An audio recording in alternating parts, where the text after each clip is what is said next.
The first route is a balancy double undercling V7, a very awesome problem.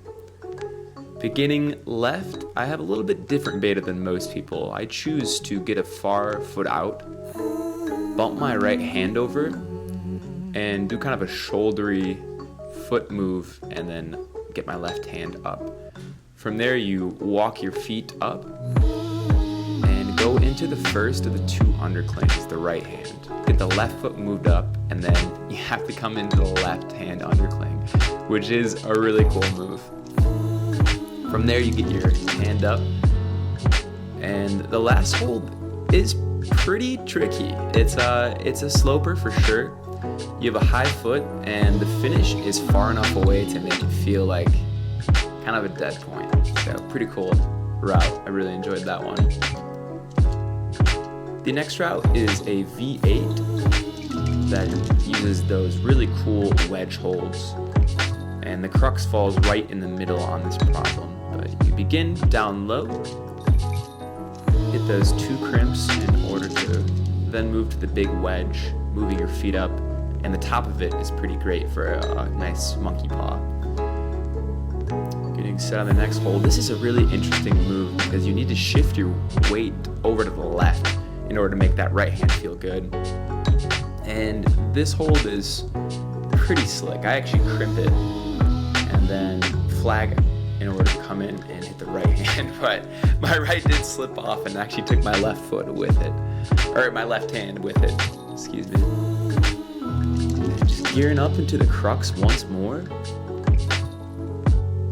Getting my feet set. And my hand slips once again. Kind of having trouble making the foot and the hand both feel good at the same time, but here we go. Doing it from the beginning, we move out right, get this hand set, hit that big old black potato wedge. This move's pretty cool, even though it feels kind of challenging. It's a very cool move. And getting set here. Boom, that is for sure the crux. Hitting that and then doing a double gaston. Get the right foot up, and this is a tricky move too. That crimp is pretty good, but the position is not that secure. But once you get that, you can definitely move up and finish it out. All right. Third route is a really fun, dynamic orange V6. They put some features up on this wall, which are just an absolute blast. And it begins with a dyno and ends with surprisingly some tricky movement, but really fun.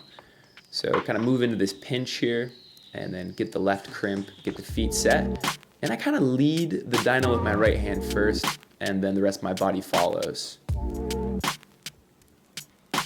Just a sweet move. It's always fun to dyno to stuff. Get the foot up and hit the top of the feature. Hit this first crimp. And this is where it gets interesting because as you shift your weight up, you'll see that I actually get my left foot on and drop my right leg. The angle you're on makes those crimps feel a little trickier, so I actually do use the undercling to then move into that last sloper. But just really fun, consistent, awesome climb. I really like those features there. They create like a super cool new environment on a wall that just keeps it really fresh. So moving on to this pink V7. This is a route where really you just need to pull hard. It's pretty consistent, a pretty cool crux as well, and navigates underneath that feature. So beginning on the smaller feature with two pink holds that are consistent with the rest of those pink crimps, little squares.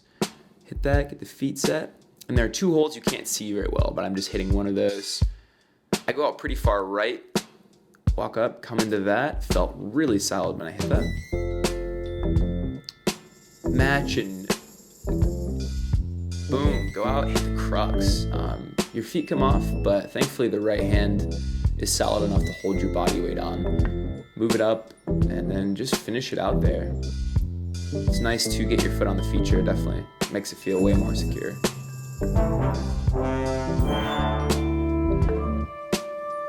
The next route is a green V6. This one is a really fun beginning with a high heel, and you switch your feet over and left. And then from there, just some solid, consistent moves.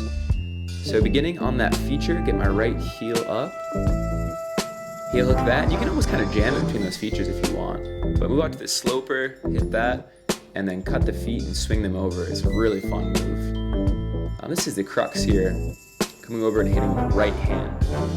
Just your weight definitely comes into it. Makes it a little tricky, but matching that was also a really cool move as you shift your weight to make that slopey pinch feel really good. And then just get a foot up to hit these last two holds. Yeah, it's a really awesome route.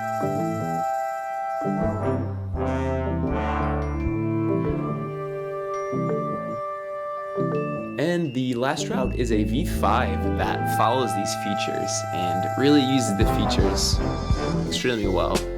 It's a really fun climb. Ironically, my friend and I tried to climb just only using the features, and then we realized that this V5 was a more fun version of that because you have some hands in places that just makes it feel smoother. So kind of going up to the feature there. Going out, and you're kind of like a monkey paw on the top there. Match it, and then reach out. I hit gaston, and move my right hand up, walk my feet up, that feature, match that, and then really you're pretty much in the clear from here. Just have some big juggy side pulls to hit, and voila. It's a really awesome climb. I really like that it follows those features. Terra Firma, setting crew, doing an amazing job as always. And thank you so much for watching. I hope you enjoyed. Got a whole arm pull-up action there. Just kind of being a tool. And much love, fam. Peace.